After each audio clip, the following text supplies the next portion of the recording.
জাতীয় গুরুত্বপূর্ণ বিষয়ে গণভোটের ঘোষণা। গণভোটের প্রস্তুতি সম্পূর্ণ, অপেক্ষায় দেশবাসী। কি রে শিলা, সব জায়গায় খালি গণভোট গণভোট। আমরা ভোট দিয়ে নেতা নির্বাচন করি, এবার কি নির্বাচন করব? এইবার শুধু নেতা বাছাই করার জন্য ভোট না খালা, নিয়ম বাছাইয়েরও ভোট। দেশটা কিভাবে চলবো সেজন্য সরকার আমাদের কাছ থেকে মতামত জানতে চাইছে। শিলা কিন্তু ঠিকই বলছে খালা। বিষয়টা আমি বুঝাই বলি। আমাদের শরীরের চিকিৎসার জন্য যেমন সঠিক নিয়ম মানা লাগে, তেমনি দেশ পরিচালনার জন্য নিয়ম মানা লাগে। এইবার গণভোটে 4টা বিষয় বা প্রস্তাব থাকবে। কি প্রস্তাব শাস্তাপা?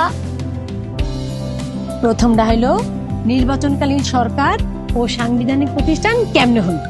2, সংসদ 2 কক্ষ বিশিষ্ট হইব কিনা।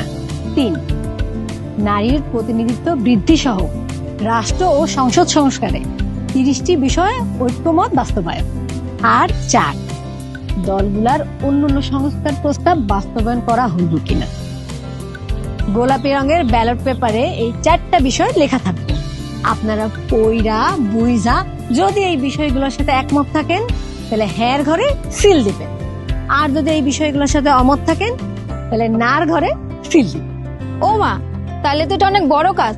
দেশের ভবিষ্যৎ চাবিকাঠি আমগো হাতে। তাইলে আর দেরি কেন, চলো সবাই তৈরি হই, সঠিক নিয়মে দেশ সাজাই।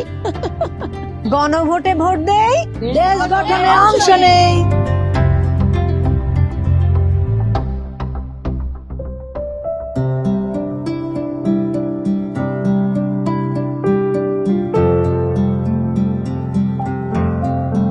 আপনার একটি হ্যাঁ বা না ভোটে নির্ধারিত হবে আগামীর বাংলাদেশ।